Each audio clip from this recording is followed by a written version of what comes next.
আসসালামু আলাইকুম। আজকে আমরা আমাদের কইয়ের পুকুরে বেড়জাল টান দিলাম, কারণ আমার ছোট চাচার পুকুরে আবারও কই মাছ ছাড়বে। এর আগে আমি আপনাদের দেখাইছিলাম আমার ছোট চাচার ছোট একটি পুকুর আছে, প্রায় 5 থেকে 6 শতাংশের একটি পুকুর। উনি প্রতি বছরই ওই পুকুরে অরিজিনাল ভিয়েতনাম কই মাছ চাষ করেন, এবারও চাষ করেছিল। এবার উনি প্রথমে আমাদের হ্যাচারি থেকে রেনু নিয়ে ছাড়ছিল। রেনু ছাড়ার পরে উনি প্রায় 4 মাসের মাথায় 10টাতে কেজি নিয়ে আসছিল কইগুলো। সেই কইগুলো বিক্রি করা শেষ।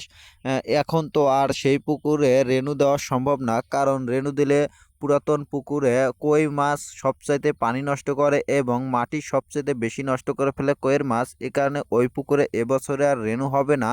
তাই উনি আমাদের কাছ থেকে কিছু ধানি পোনা নেবে। এ কারণে আমরা আমাদের পুকুরে জাল টানলাম। জাল টেনে এখান থেকে কিছু ধানি পোনা ওনাকে দেব। উনি পুকুর সেচার পরে চুন দিয়েছে, চুন দেওয়ার পরে ব্লিচিং পাউডার দিয়েছে, পাউডার দেওয়ার পরে উনি পানি করেছে। এখন মোটামুটি ওনার পুকুর মাছ ছাড়ার জন্য প্রস্তুত। এ কারণে আজকে আমরা বেড়জাল ডেকেছি, বেড়জাল ডেকে কিছু কই মাছ ধরতেছি। এগুলো কেজিতে 200 মাছ ওঠে। এই মাছগুলো নিয়ে উনি স্টার্টার ওয়ান খাবার খাওয়াইতে পারবে একদম অল্প দিনে। প্রায় 3 মাসের মাথায় এই মাছগুলো উনি আড়ত করতে পারবেন। এখন থেকে প্রায় 4 মাস এখনও গরম আছে, 4 মাস পর শীত আসবে। এ কারণে এখনও একটি শেড করা সম্ভব। আসলে কইয়ের মাছ শীতের সময় ভালো হয় না, কইয়ের মাছ শীতে রাখা সম্ভব না, কারণ কইয়ের মাছ আপনারা সবাই জানেন যে কই মাছকে সবচেয়ে বেশি ঘা হয় শীতে। শীতে মাটিতে কই মাছ চাষ করা অসম্ভব প্রায়, কারণ কইয়ের মাছের ঘা হয় তাড়াতাড়ি শীতে।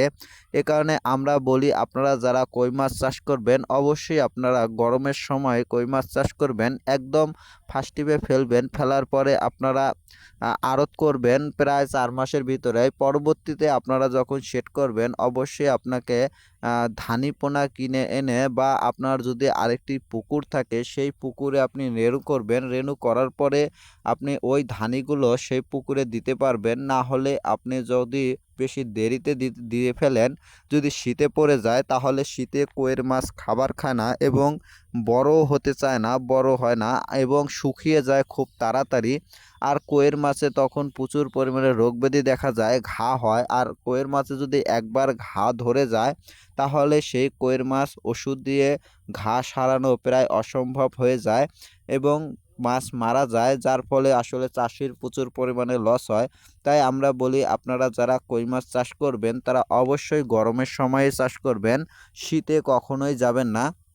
আমাদের কইয়ের মাছগুলো আমরা মেপে আমার চাচাকে দিলাম। এগুলা অনেক সুন্দর মাছ।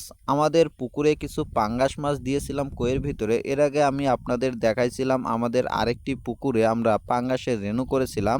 সেই পাঙ্গাসের রেনু থেকে আমরা অনেকগুলো পাঙ্গাসের ধানি পোনা বিক্রি করে ফেলেছি। বিক্রি করার পরে এখন আমরা ওখান থেকে আমি কিছু পাঙ্গাস আমাদের এই কইয়ের ভিতরে দিয়েছিলাম এবং কিছু মাগুরের পোনাও দিয়েছিলাম।